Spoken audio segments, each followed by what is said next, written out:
Hello, good afternoon. Good afternoon, good afternoon. Um, okay, so today we have Dr. Jha, the White House COVID coordinator. He's going to talk about kids' COVID vaccines. And so he is only going to be here for, he only has about 10, 15 minutes with us, I think 15 minutes looking at the clock. So he's going to open up and then he'll take a few questions and then we'll start the briefing. We have a hard time out at 4 today, so we're going to try and get out of here at 4. Thanks, everybody. All right, good afternoon, everybody. Thank you for having me. It's great to be back. Sorry it's me and not BTS. I want to take some time today to explain the timeline of what's happening with vaccines for our youngest kids, for kids under 5, and what parents and pediatricians and Americans should be expecting in the coming weeks. So as you all know, the FDA is currently working through a rigorous and independent scientific process. As part of that, the FDA's advisory committee, VRBPAC, will be meeting on June 14th and 15th. They will review the data submitted by Pfizer and Moderna for their vaccines, and we expect an FDA decision shortly after the advisory committee meeting. And we look forward to this process playing out. Now, as you all know, because we've been through this many times, the FDA authorization is not the final step in the process. Before vaccinations can begin, CDC must also issue its recommendations. If the FDA authorizes the vaccines, the CDC will have its advisory committee meetings, and ultimately the CDC director will make her recommendations. And we expect the CDC to make its dates for its advisory committee meetings public very, very soon. So let's talk about what we know at this moment. We know that many, many parents are eager to vaccinate their youngest kids. And it's important to do this right. And that's what this process has been all about. So as I talk through the process today, I want to be very clear that I am not here to prejudge the outcome of the process. But the administration is hard at work planning all sorts of scenarios based on whatever the outcome is from the process that's playing out. We've been working very closely with states, with local health departments, with pediatricians, family physicians, other healthcare providers, and pharmacies to get ready. We started with the playbook we've used for rollout of vaccines for other age groups. At the same time, we're building this program to meet the specific needs of this specific age group. We expect that the vast majority of these kids will be vaccinated by their primary care providers. Now, if and when FDA authorizes a vaccine, we'll move from planning to execution. So let me highlight a few things of what that will look like. Now, the good news is we have plenty of supply of both Pfizer and Moderna vaccines to start our vaccination program. And we are going to make 10 million doses available to states, pharmacies, and community health centers and federal entities to order initially. Starting tomorrow, states can begin to place their orders. We have asked states to distribute the initial tranche of doses to their highest priority sites, including those serving the highest risk children and hardest to reach areas. And we've also asked them to prioritize sites that can handle large volumes, such as children's hospitals. We've encouraged states and providers to find ways to ensure that parents have access to these vaccines for their kids outside of normal work hours, because we want to make this as easy as possible for working parents and their families. Now, FDA authorization will allow us to start shipping doses. These doses are specifically formulated for these young kids. These doses will be shipped to thousands of sites across the country. So let me go back and think through the timeline with all of you. VRBPAC meets on June 14th and 15th. We expect FDA to make its decision soon thereafter. Once FDA has authorized, if they have authorized vaccines, we can begin shipping. We expect some of the shipments to start arriving in their destination over that long weekend.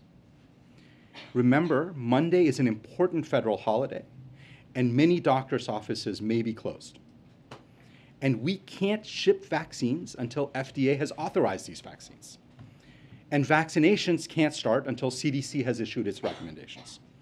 So we expect that vaccinations will begin in earnest as early as Tuesday, June 21st, and really roll on throughout that week.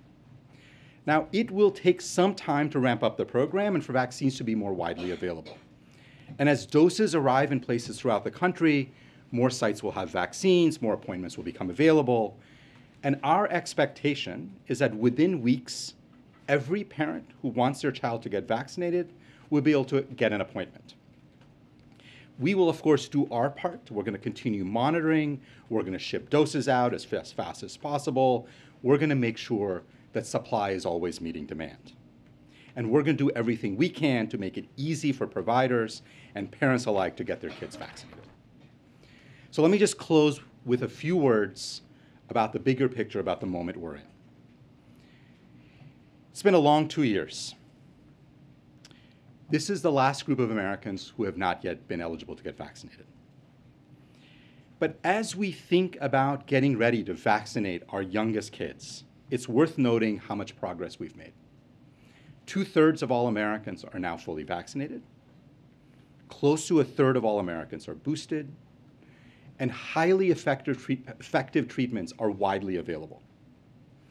As a result, when we look across the country, we see cases rising, nearly 100,000 cases a day. And yet we're still seeing death numbers that are substantially about 90% lower than where they were when the president first took office. Now, we know that COVID isn't over. We still have work to do, but we have made tremendous progress. And what we know is that we've got to keep vaccinating, keep reaching people who have not gotten vaccinated, keep making treatments widely available. Because what we believe is that with science, with hard work, and with resources, we can continue to protect the American people from our oldest to our youngest. So thank you, and I'm looking forward to questions. All right. Okay. Who has a question? Well, what's your expectation on when most kids will be vaccinated? Is it a matter of months? What's your estimate? So we don't have an estimate of timelines of when most kids will be vaccinated. What we know is that obviously there are a lot of parents who are eager to get their kids vaccinated right away, and they will get vaccinated right away. Within weeks, as I laid out. There are other parents who are waiting to see how things go. And I think what we have seen in the past is that they will come on board as they see their friends and family getting their kids vaccinated. So I think this is a process that's going to take some time, but we want to make sure that we always have adequate supply and access for parents when they want their kids vaccinated. So I think you are well aware about how much frustration and anger there's been from parents of young children. The fact we were talking about second boosters for much of the population before even this first one was available. I'm a parent of a 4-year-old who got COVID while we sat around waiting for this. And I think one point in all of that that really is frustrating, raised a lot of questions for parents, is why the FDA didn't move to hold hearing right away after Moderna applied, why it waited for Pfizer and Moderna. Can you just explain the thinking behind that delay? So, first of all, I have a 10-year-old, so he's been able to get vaccinated, but I have a lot of friends who have kids under 5. So let me just say I feel the frustration. I certainly hear the frustration. Two things. First of all, the FDA makes these decisions on timelines really based on its ability to review the data, to do a careful analysis. And that's what they've been doing. I think they've done that throughout the entire pandemic. If you look at from the early days of the early adult vaccines through this one, they have moved expeditiously. And they have made the determinations of when they can be ready to evaluate and when they can make a decision. The specifics of it, you're going to have to, I think, ultimately talk to the FDA, but I feel like they have moved very quickly to try to consume and analyze a very large tranche of data from Moderna.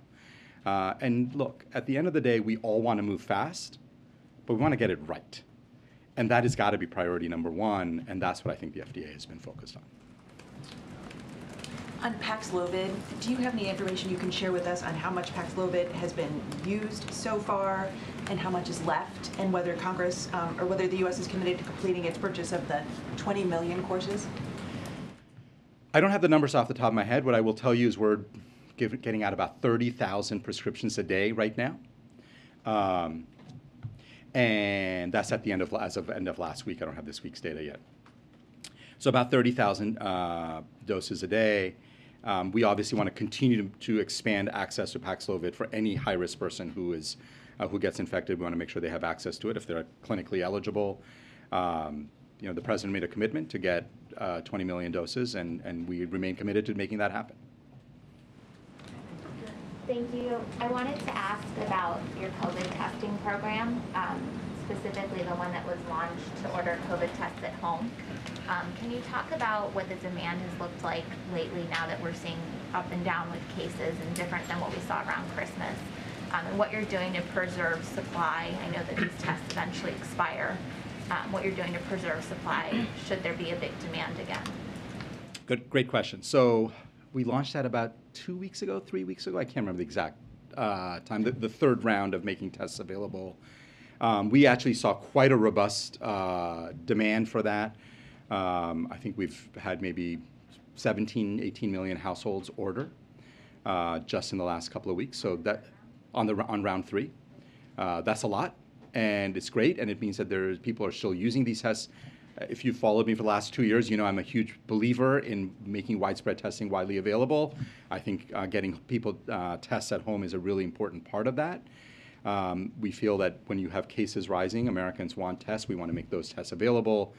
We also obviously want to make sure that as we have if and or when we have future surges of infections, we will have other tests available for Americans. Can you also talk about the president was very big at the beginning of that program on equity, and that these tests were going to be distributed to populations that were underserved in addition to populations that might be more well-connected. So we've thought a lot about equity in this case, in other areas too, but certainly on tests. Yeah, and so the way we've done this is, obviously website, but you can make phone calls, which for some people is easier. We've distributed tests to food banks. We've distributed tests to federally qualified health centers. We have a whole series of efforts that we have had to make sure that the testing is getting out through a variety of different channels so that people who may not normally be able to access it in other contexts can get access to tests. I didn't hear you, one last thing. I didn't hear you say about tests that are expiring. I know these tests have a shelf life. Yeah, so with all these tests, and again, this is a standard issue. Anytime you have new products, initially they have a specific shelf life, and then as you do more testing, you can extend that shelf life. So these companies are working with FDA to look at long shelf life, but obviously we're always thinking about that and making sure that there's plenty of shelf life for these products as they sit in our stockpiles. Dr. Jha, what was the impact of the Department of Defense? Can you talk about second booster shots for under age 50? Are there discussions right now about allowing those second booster shots? Are those conversations taking place? So that's a decision of the FDA and CDC. They're always guided by evidence and data on that. All the data that I have seen, or most of the data I've seen, is in people over 50, really in people over 60. That's where the strongest data are.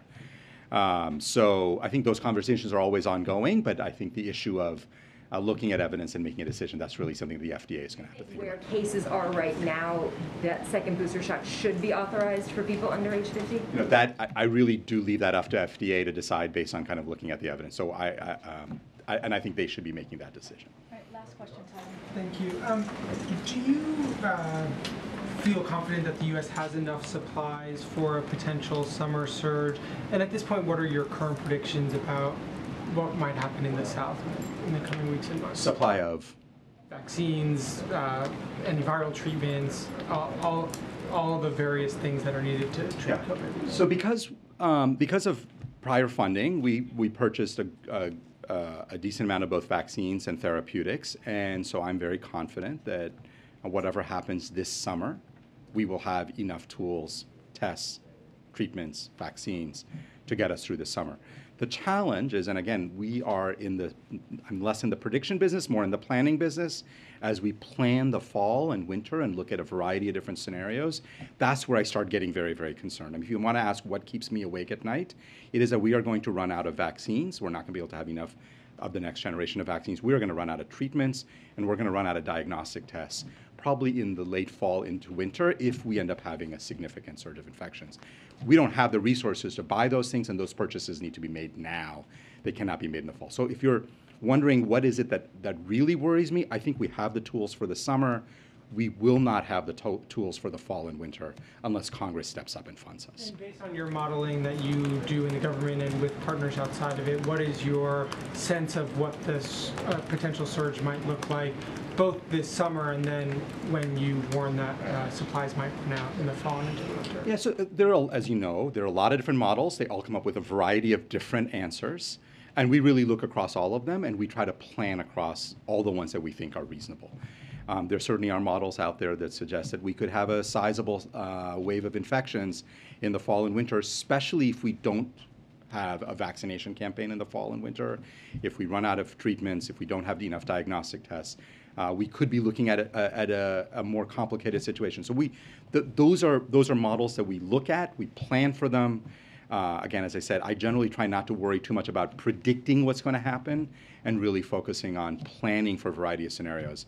And given what we have in terms of treatments and vaccines and diagnostics, we do not have enough to get us through the fall and winter. And just one last one on that vaccination campaign you mentioned. Are you preparing that most Americans who are not yet eligible for that third vaccine, they will be encouraged to get a fourth one in the fall? And with that, will there be a new vaccine or formula to adapt toward the newer variants that have emerged in recent months? So there are about 3 or 4 questions embedded in there, all of which are FDA questions, right? So FDA is going to have to make decisions about, do we formulate a new vaccine? There's a VRBPAC meeting that's going to happen in late June, I think, to look at exactly that question. Based on the data, they're going to make determinations. CDC is going to decide who should get it, who should not. I mean, you guys know the process of how that's going to play out. From your vantage point at the White House as the coordinator of all these different agencies, what your expectation would be? I am planning for all of those scenarios. We need to, because again, we don't decide what FDA will decide. We don't decide what CDC will decide. They make those decisions. We need to plan for a variety of different scenarios, including planning for a next generation of vaccines for the fall and winter, which we want to make sure we have plenty of for every American. We will not have enough for every American without additional funding from Congress, but we are planning for those scenarios. Doctor, do you believe all schools will and must be open this coming fall? Yeah. You have to go. He has to go. Sorry, Over we're time. running. Thank you. Sorry. Why are more boosted Americans having breakthrough cases than non-boosted? All right, guys. I have a few things for you at the top. Okay, so today, President Biden and Vice President Harris announced the launch of the White House Internship Program, and that for the first time in recent history, we'll pay our interns. Since the beginning of his administration, President Biden has committed to advancing equity and opening doors by waiting to launch the White House Internship Program until receiving the statutory authority from Congress to pay interns. President Biden was proud to sign bipartisan legislation earlier this year that provides this authority and funding. President Biden and Vice President Harris know that for too long and too often, unpaid federal internships have been a barrier to hard-working and talented students and professionals, preventing many of them from contributing their talents and skills to the country. Paying White House interns will help ensure that those who receive internships at the White House reflect the diversity of America. Starting today, prospective candidates, as well as college and university administrators and faculty interested in the program, can visit whitehouse.gov/intern to learn more about the program and apply for the fall 2022 session starting on Monday. As the President conveyed earlier, we welcome the announcement today of a continuation of the truce in the Yemen conflict. The last 2 months in Yemen, thanks to the truce brokered in April, have been among the most peaceful periods since this terrible war began 7 years ago. Thousands of lives have been saved as fighting receded. For the first time in 7 years, Yemenis are able to fly from Sana'a to destinations outside of Yemen.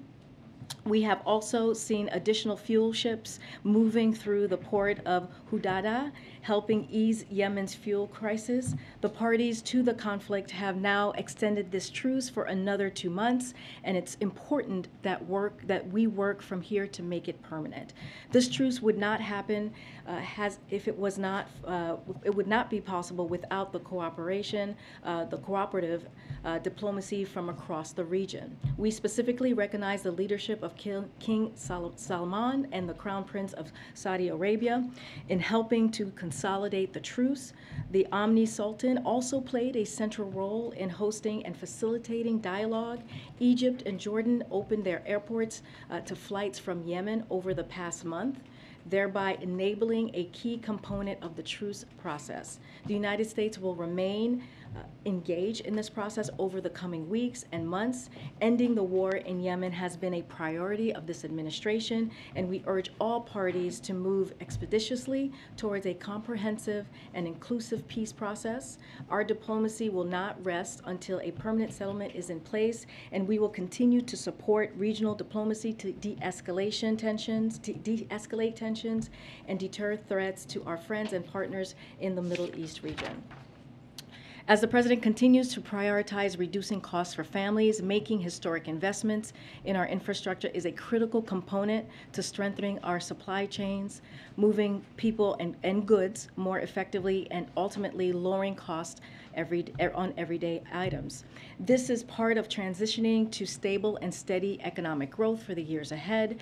Today, the Biden administration announced over $368 million in grants to modernize and improve rail infrastructure across the country. And Secretary Buttigieg is in Michigan and Mitch Landrieu is in North Carolina to highlight the impact these investments will have on local economies and regional supply chains. Thanks to the bipartisan infrastructure law, we will see funding triple for the critical rail infrastructure program to $1 billion a year for the next 5 years, which will help strengthen critical links in our supply chains that were weakened by the pandemic.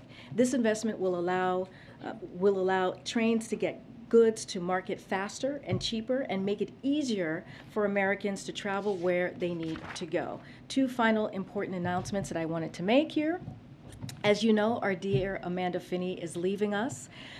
Though her official title is Chief of Staff, Jen long ago gave her the title of Mayor of the West Wing.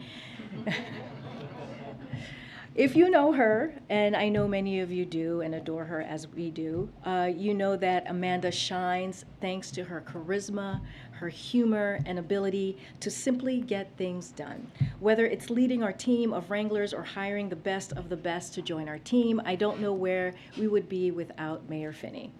She is leaving us to serve as Deputy Director of Public Affairs at the Energy Department, and they're so, so lucky to have her. Amanda has been the heart and soul of this team, and she will be truly missed. We love you, Finney, and we wish you the absolute best. What a time, as you would say. What a time. What a time. Amazing.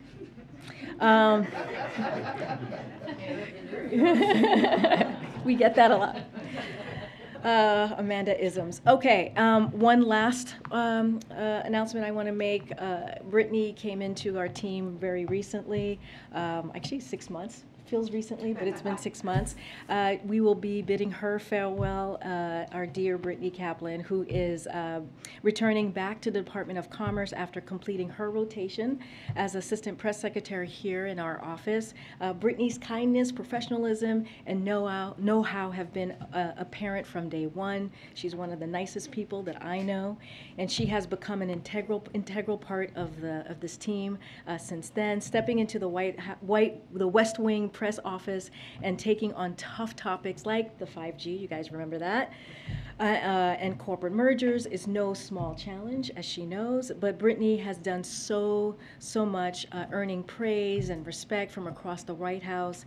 Brittany will be returning to Commerce, as I just mentioned, at the repeated insistence of Secretary Gina Raimondo. I have a story I'll tell you maybe at drinks. I've told Brittany this story about how I was told by Gina to make sure to return Brittany to her many times. Anyway, it's abundantly clear to anyone who has worked with you, Brittany, how amazing and how much of a star you are, and it's been exciting to see your accomplishments, and thank you so much for spending 6 months with us. I know every day I'm going to be doing these little goodbyes, but I promise we will have a press shop. Not everyone is leaving. Let me make sure I went through everything, and that is it. You want to kick us off?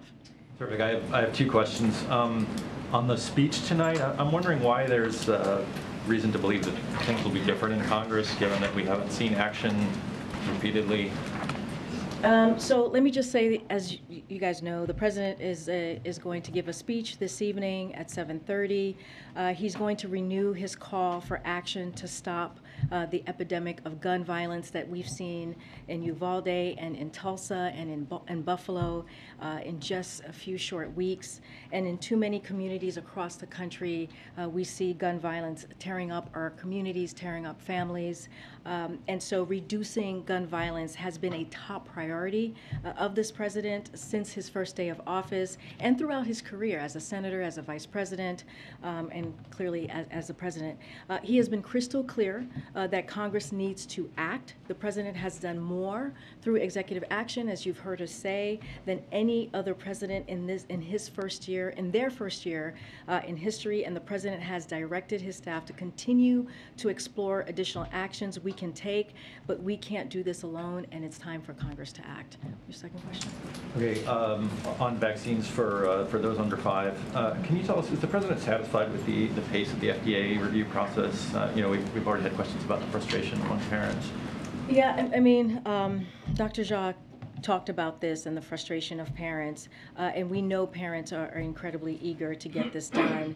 And FDA is working rigorously through this process, and it's an independent scientific process. So we do leave it to them, and it is the FDA authorization to get this done. But we know many parents are eager to vaccinate their youngest kids. It's important to do this right, to do this in a safe way, as Dr. Jha was talking about. And so, but the most important thing that we want to make sure we come across, which is why we had Dr. Jha here, is that the administration is preparing. We are prepared.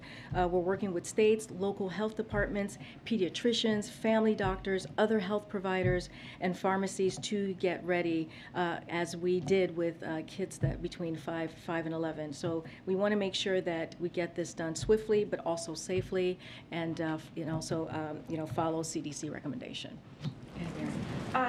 Yesterday you noted that the president, given his history in the Senate, knows well how negotiations over gun reform work, and that giving talks a little bit of space, you think, is sometimes a good strategy, that can help members come to common ground and work through some of these issues.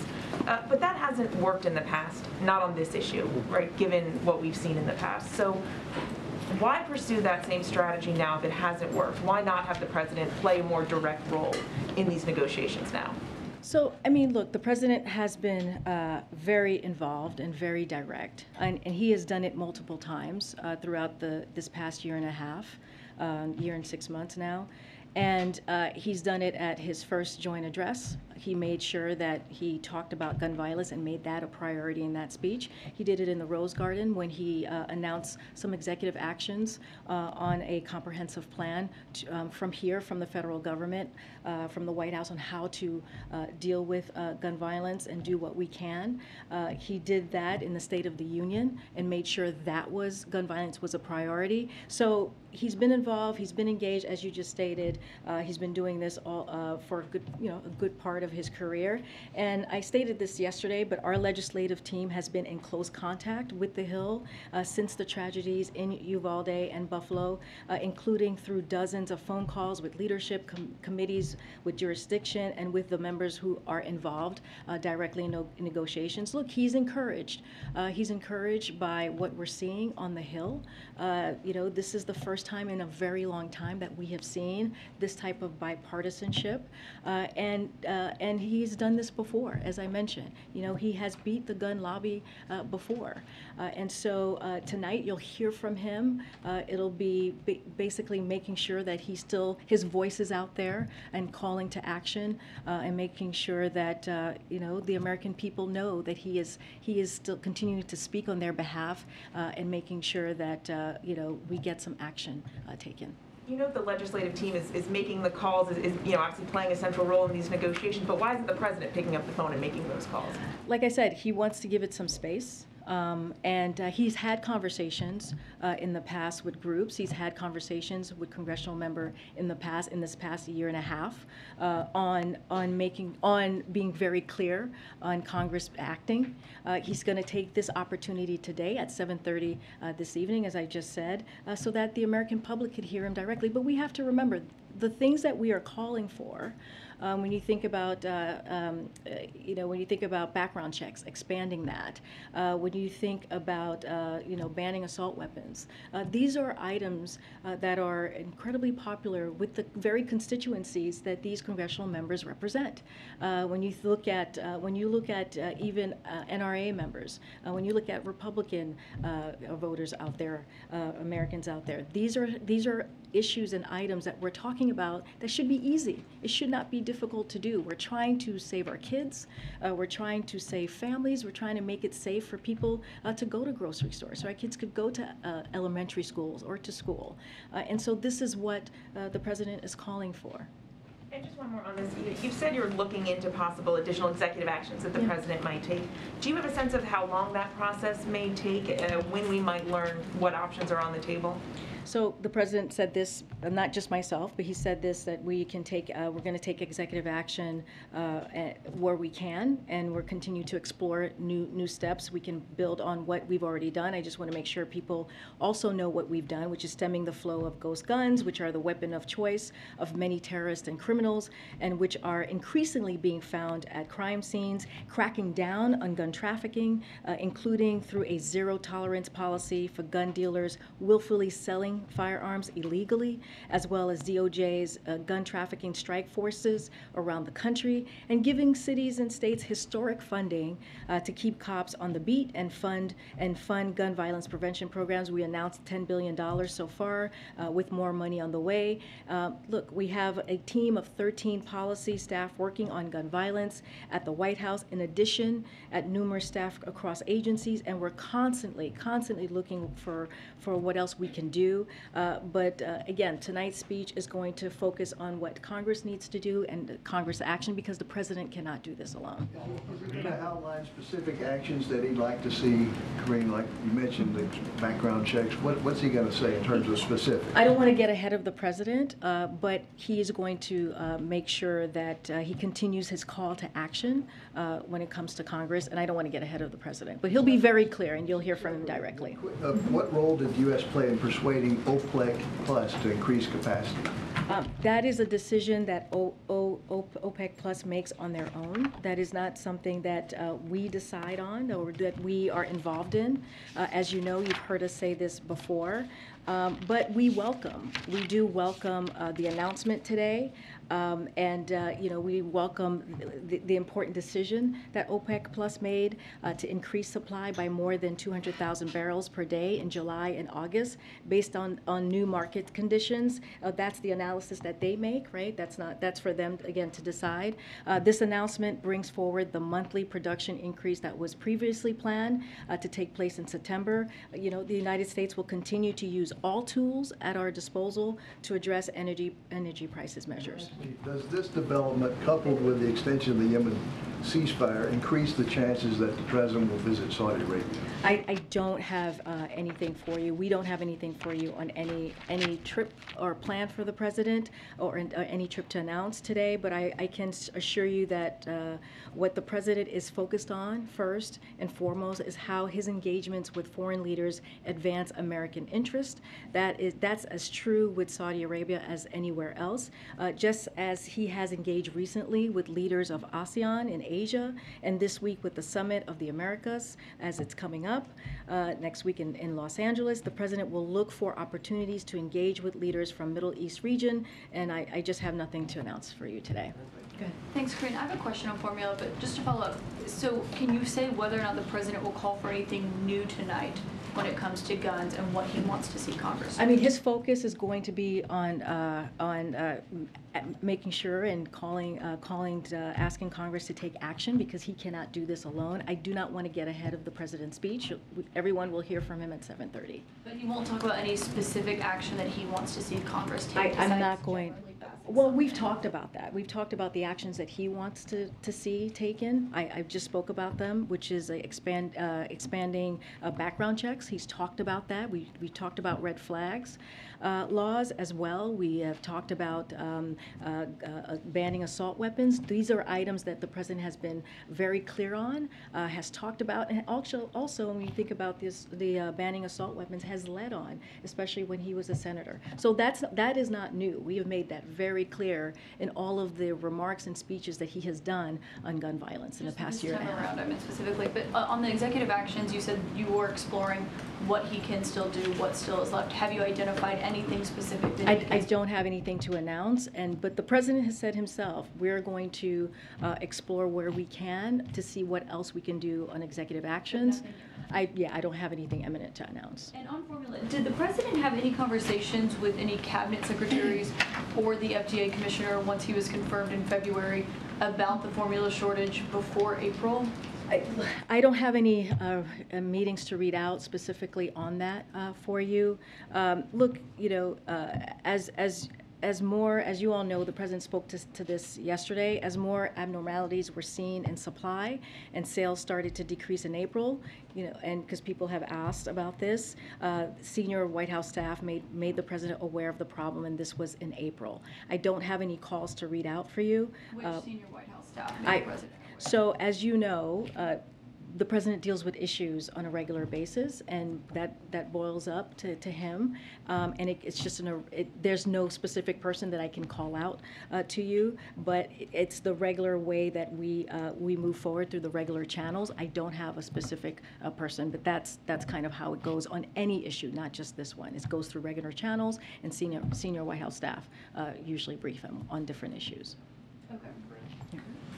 Yeah, thanks. The speech tonight wasn't on the schedule originally when the day began. Was there something specific that prompted the president to want to speak tonight? Was it the shooting yesterday in Tulsa, or was he trying to say remarks before he went out of town for a couple of days? No, the president has been wanting to have an opportunity to speak to the American people about this epidemic that we're seeing with gun violence.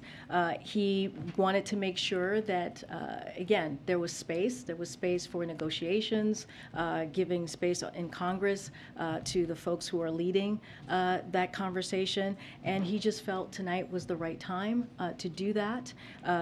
But he had been wanting to make these to have this speech. I know you haven't disclosed exactly what he's going to say tonight that he wants out of legislation from Congress, but is he going to specify exactly? No, but he has. I mean, okay, so but he what has. He wants, so yeah. I mean. What he talks about tonight? Well, I'm just saying that he has laid out what he wants from Congress. He's been very clear. He did that at the State of the Union most recently. He did that during his comments when we talked about the executive actions for gun violence to reform to comprehensive gun violence recently during the Rose Garden, his first joint Congress address to Congress. So he's done it many times, calling for Congress to act, and he's listed it out. Because he wants to make sure that his voice is still out there, and that the American people know that he's fighting for them and speaking for them. So this is, as we have said many times, this is a priority for the president, and so this is what we're going to see this evening. That's why we're doing it at this time. Karine, so continuing on that topic, I'm still a little confused. So on the one hand, you've said that he supports and wants an assault weapons ban, universal background checks, and red flag laws. That's not the conversation that's largely going on up on the Hill. The Hill, to the extent that there are discussions, members on both sides have said they are not engaged in active negotiations over an assault weapons ban or universal background checks. It is much more modest than that. So I guess the question that we're all asking is he going to, and I think you used the word renew at the beginning, is he going to repeat his demand that Congress pass a universal background check bill, a ban on assault weapons and red flag laws, or is he going to lend his voice to the more modest gun control efforts that are actually underway on Capitol Hill? Those are two different things, and and I don't know that you can do both at the same time, or maybe you can do one and say, but if that doesn't happen, I'm happy with the other one.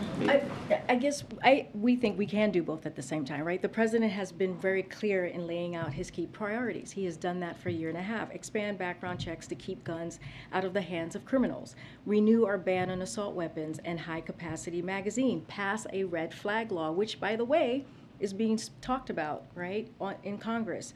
Confirm Steve Dettelbach to lead ATF. That is something that we have talked about, and Congress is dealing with that, and we are very optimistic that he will be confirmed. So those are just listed out a couple of things that are very much a reality. Look, the president has been very clear. Congress needs to act. They should pass legislation so president can sign it into law. We are seeing something right now that is encouraging. The process is still happening. Negotiation is still happening. We do not know what it's ultimately going to look like, but that doesn't mean that the president can't call out his key priorities. That doesn't mean that the president can't list out what he thinks is needs to happen so that we can actually deal with this epidemic. So we should expect him to repeat that demand. He's repeated many times. I think. What I'm saying is I don't want to get ahead of what the president. No, but no, I haven't. I said he's going to call Congress into action. He has talked about these things over and over and over again.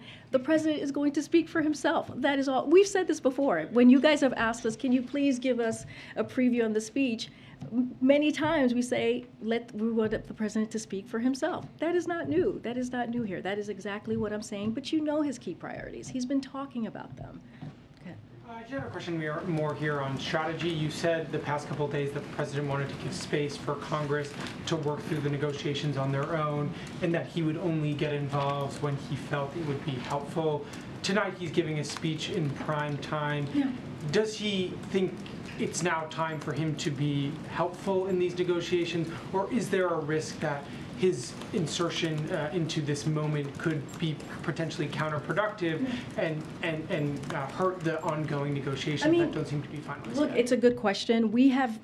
Our Office of Leg Affairs has been in close consultation with the negotiators on the Hill. So they were aware that the president's going to give these remarks. We talked to them. We had consultation with them. We consulted with them about giving these remarks. So that is not an issue. That is not a problem. The president wanted to make sure that the American people heard from him directly. This is a speech that he has been wanting to make, and that's what he's going to do this evening. And so there is a careful consideration here about what he might say to not interfere with any No, I'm not saying that. That's not what I'm saying. I'm saying that the president's going to use this opportunity to speak directly to the American people. That's what he's going to do tonight. And just one more on baby formula. I know you got a lot of questions about this yesterday. I'm wondering if you had an opportunity to speak with the president since his comments yesterday when he said he was not informed about the situation until May.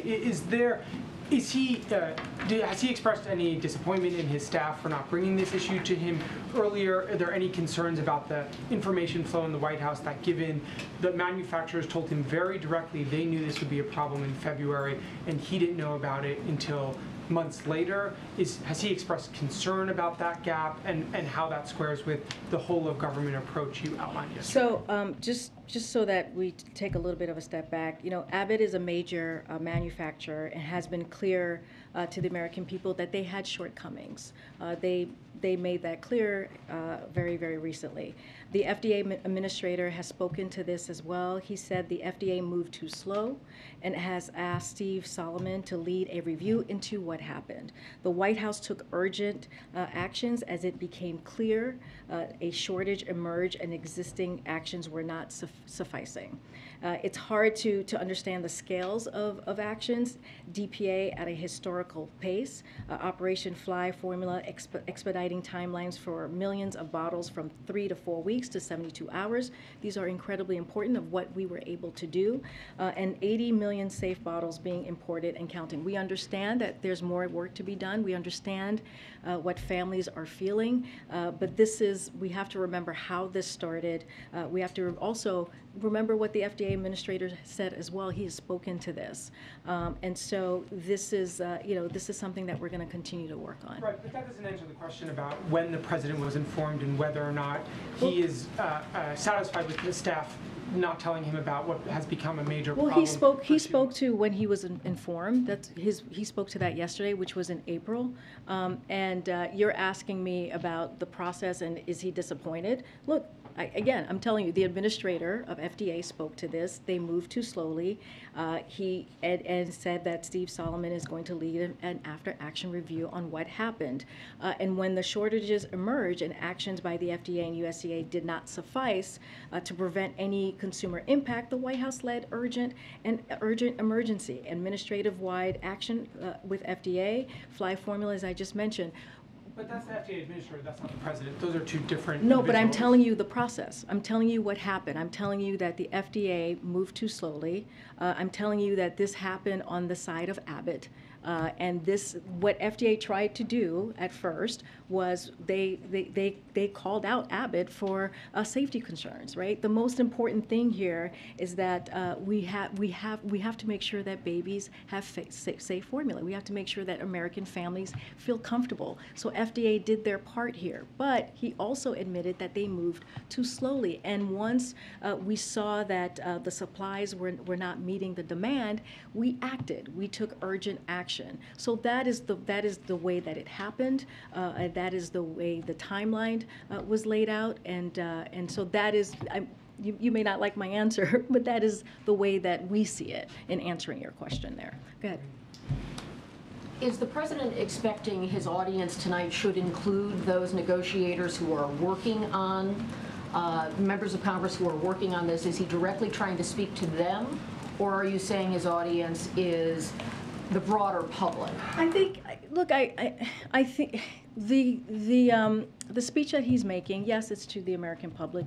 Why we're making sure that we're having it this evening so they can hear directly to the American people. But it's also a call to action to Congress as well. But again, we have been in constant communication. Dozens of calls have been made with members in Congress, including negotiators from the Office of Leg Affairs, and that has been happening for the past couple of weeks. So we have been communicating with them and making sure that we get a sense of what's happening and how we can be helpful. And have you read the remarks yet? Have you seen the president's text? I've seen draft of the remarks, but again, this is for the president to speak to. I do not want to get ahead of what he's going to share with the American public and what message he wants to send. I think following up on what Michael says, I'm trying to get a sense if the president is trying to help close a deal and get something accomplished with Congress, or if he's going to restate what he could say on any day, a position he's held for decades, or if he's trying to get this moment to produce a legislative result. Because really nobody's talking about banning assault weapons on Capitol Hill at the moment. So is he going to speak more to the specific elements that they are currently negotiating? So when it comes to right now, as you all are asking me, look, the president has defeated the gun lobby before. He's the one who was able to pass assault weapons ban and who was able to help shepherd the legislation that put in place the federal system of background checks. So he understands how this process works. The president is continuing to press Congress to act, and he's giving them the room they need to find common ground, but he can still speak to this and speak to the American people. But as we have said, the president is going to continue to stay closely engaged on this, to speak out, and he's going to use his bully pulpit, which is what he's doing this evening, to press for action, just as he's done throughout his presidency, just as he's done at the State of the Union earlier this year, just as he's done when he did his first joint address to Congress, and he's done this many times. And so this is just another opportunity to use the bully pulpit to talk about the actions that he wants to see, and also just talk directly to the American people. He thinks this is an important moment to do that. Can we ask you to go back on the issue of who briefed the president on baby formula? To say there is no specific person is not a satisfactory answer. When you have senior assistants to the president, there's a paper trail, I'm sure, about briefings to the president. There's a domestic policy council. There's a chief of staff. At some point, we need to know who would have been the most likely person to talk to him. I think what I'm trying to say, there's so many issues that come up that is presented to the president. As you know, you've covered many administrations, and there are just regular channels that happen that go to the president. It just looks like it's evasive to not have the most senior people in the White House willing to say, I had a conversation with the president about it, or we talked about it in this context or that context. And we're also all reporting on the consumer side of it, of what you're doing, putting out and trying to get information. But we're also trying to understand the information flow in this White House, and it's important for us to get that answer, which is why we're going to keep asking it until we get that answer. No, you have every right to keep asking. That's why I'm here. Look, really, Kellyo, he's briefed on countless priorities. He is the President of the United States. There are regular channels. He is briefed by his senior White House staff, and that is just the process that we have. Chief of Staff, then? I'm not going to confirm who it was. I'm just letting you know that there are regular channels that we use, and you know, it's senior White House staff that when elevate issues to him when the time comes, and they're just regular channels. And that's what I have for you to share there. Okay. Thanks, Karine. Yep. If the president thinks that Congress must act immediately to end this epidemic of gun violence, is he going to bring any of the key players from Capitol Hill to the beach with him tonight? Oh, okay. So I don't have. Wasn't a big part of candidate Biden's whole thing that he knows how to get things done. He does. He does. I mean, he's beaten the gun lobby before. He has. Then why not invite these lawmakers who maybe haven't beat the but gun it's not, lobby it's and not, say this is how it's done? But it's not his thing. It's actually fact. We saw he did that in the Senate during his Congress days, that he beat the gun lobby. Look, I do that he has a lot of legislative experience. I'm asking why it is that you can say he wants to give these negotiations. Do you want to go to the beach with the president tonight? Is that what you're trying to tell me? I would love to. Look, I do. Well, that touche on that. The weather, it is pouring outside like cats and dogs. It is not great. But Look, if people are dying every day, why would this president then say he wants to give it some space and let somebody else? But you're also going to hear from the president tonight. And it's not that it's not that he hasn't been involved. He has been involved. I just listed out all the not conversations, but speeches that he's made. I just listed out the executive actions that he's taken. But I want to make sure that, that it is very clear that the president has indeed taken action. He cannot do it alone, so he's asking for Congress to act. The American public is going to hear from him tonight. I don't have any meetings to preview or to lay out for it. I'm not telling you it's not going to happen. I'm just saying I don't have anything to preview for you today. And I get, you don't want to preview anything that's in the text tonight, but what law could anybody, president or anybody else, propose that would guarantee that somebody who really wants to get their hands on a gun can? Well, they're having negotiations right now to talk through what the options are. Look, I mentioned the red flags, right? Red flag laws. If enacted, that actually we have seen across the country in different states where it has been helpful.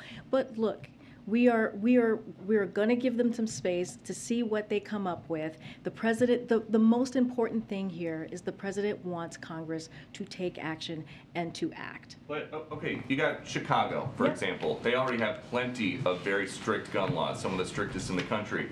47 people shot there over the Memorial Day weekend. 9 of them died. So which law would have prevented any of that?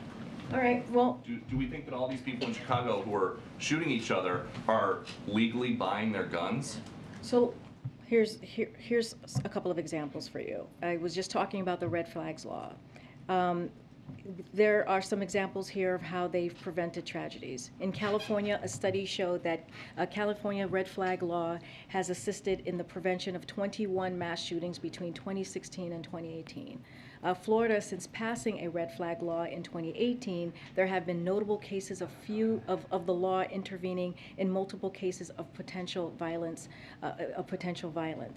In Connecticut and Indiana, for every 10 to 20 preventions under the red flag laws, there was one fewer death than would otherwise have been expected. So when it enacted, it does help. There are things that we can do, and one of the things that the president talks about with expanding the background checks, if we're able to do that, we are going to take more guns out of the hands of criminals, and that is incredibly important. So there are things here that can be worked out, that can be done, that is not going to prevent every tragedy, but will take us to a better place so we can protect our families. Okay, so my last one would be, you guys at the White House had some very hard headlines this week about inflation and about baby formula. If there's nothing new that you can point to in this speech tonight, did you just schedule it to get people talking about something else? People have died. People have died in the past couple of weeks in particular. We had 19 kids die in Uvalde just recently. A mass shooter came into their classroom and killed them, plus their 2 teachers. We had people doing everyday things on a Saturday, like some of us do, go to the grocery store, and 10 of them were murdered.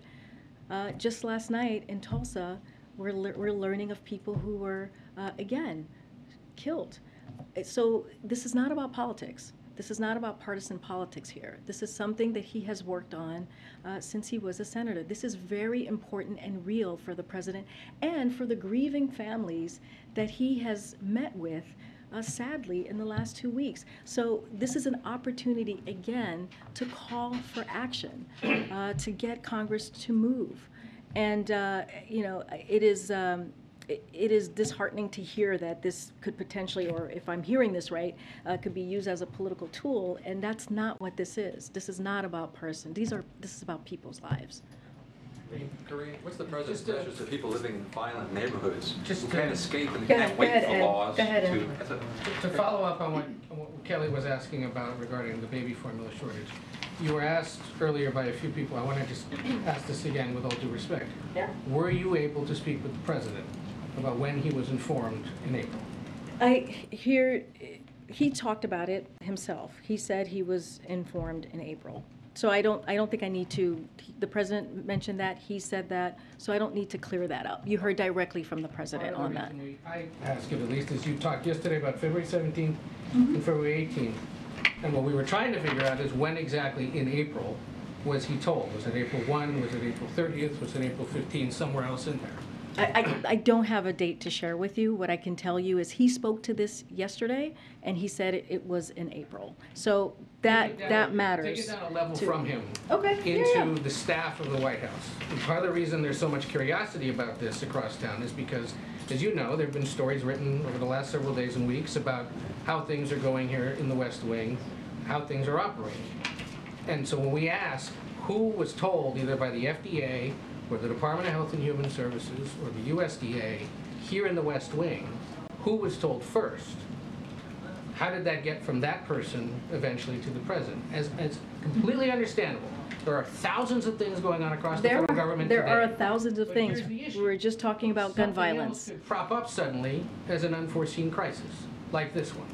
And so we're trying to get a sense of how do things operate here inside the West Wing, and how they eventually rise to the level of presidential involvement that then lead to things like invoking the Defense Production Act 4 or 5 months after the initial flags were raised. So, Ed, the president was briefed through his regular channels, as he is briefed on countless priorities that the President of the United States has to deal with. There are countless issues, countless priorities that I talk about here all the time, every day, about different priorities that we have to deal with, whether it's the economy, whether it's COVID, whether it's climate change, whether it's foreign policy issues that we have to deal with and assess. That is how we run the White House. That's how any White House is run. So there are regular channels of White House senior staff, and that's how it gets elevated. You're asking me for a specific name. I am telling you how the process works, and I'm telling you how it goes from White House staff to regular channels to the president. Part of why this is intriguing is because we know from what you've said, from what your colleagues have told us, from what we've learned in our reporting over the last year and a half, is that he's a voracious consumer of information from across the federal government, and whenever he gets briefed on something like this, he asks a lot of questions. And he usually puts it to the staff to come back with him with some solutions or some answers to these questions. So the idea that he was told about this in April, and then it didn't get elevated until mid-May, when Congress and when the press started raising bigger questions about this, begs the question of, well, then what happened in April when this very curious, very detail-oriented president in briefings would have been told about it, and when steps were taken that are now underway? That's part of what is so intriguing and curious about this situation, and why we're so desperate for information, because normally in these situations, we're told, oh, well, here's what he wanted to know, and here's who he tasked with doing it. But we're not getting that this time. No, look, we've laid out timelines over and over again. Well, you gave us 2 dates. And then tell us generally in April he was told about it. Okay, so by late, let me try again. Let's try this again. By late in April, sales were going down and shortages were appearing. So that is what we learned in late April. And since then, through May, across the administration, we've aggressively invoked the DPA and used it 3 times, as you just mentioned, and that's because of the president's leadership. Launched Operation Fly Formula, again, because of the president's leadership. Secured 80 million safe infant formula bottles from other countries, and cut red tape and issued WIC waivers in all 50 states. Because that's what happened in April that triggered our involvement in the way that we did throughout May in doing these 4 very specific things. Look, USDA, they took immediate action. But USDA and FDA cut red tape and increased supply. A reminder, there was more supply on the market after the recall than prior. That didn't happen by accident. So these actions were designed to bridge demand while Abbott worked through its safely open and manufacture a product that met FDA's gold standard. So they were acting at USDA, FDA were acting from the moment that the recall happened. But again, the sales were going down and shortages were appearing in late April, and that's when That's what he was told? well, he said in late April, right? And this is He said April. in April. I'm sorry, in April. Okay, he said in April, in early April. The point that I'm making is what we started to see in April were sales were going down and shortages were appearing. And when that happened, we triggered, the president made sure that the DPA happened, the Operation Fly Formula happened, and that was our focus there. We wanted to make sure we got as much supply out as possible because, again, we saw the sales were going down. Real quick on some of the Americas, I know you said the invite list is coming, there's still some time left. Countries that have been invited, whoever they are, we'll find out about that later, have they been told what's on the agenda for that summit next week? Do they know why they should come to Los Angeles? So we're still giving our partners time to decide. So to answer that question, but as you see from press reports, there have been quite a few heads of states who have confirmed via their own announcement. But again, I always bring this back because what's really important about next week is that the people from around the region are gathering together to address the core challenges facing the people of the hemisphere, right, including economic prosperity, climate change, migration crisis, and the COVID-19 pandemic. So there is an array of issues for the region that we are going to discuss. These are priorities. These are incredibly important, and that's what you're going to see for next week. And others will confirm if they're attending. We're not going to do that until we have a final list and give our partners opportunities to decide. You're right, your time. You said you were going to wrap. Oh, my Final gosh. question. Okay, go ahead. Karine, the jobs report's going to come out tomorrow morning. The ADP report that came out came in much lower than what economists had projected. Are you guys expecting a less than optimal jobs report tomorrow? And usually the president speaks on the economy on jobs day. Is he going to do that, even though he's going to be in Delaware?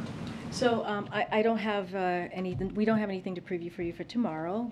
Our day ahead or daily guidance is going to be coming out in a couple of hours. I don't have an estimate for you and haven't seen the numbers as clearly. But what we can say is that as we transition to this new period of stable, steady growth, we aren't looking to see blockbuster job reports month after month like we have over the last year, but that's a good thing. That's the sign of a healthy economy with steady job growth, rising wages for working Americans, everyday cost easing up, and a shrinking deficit.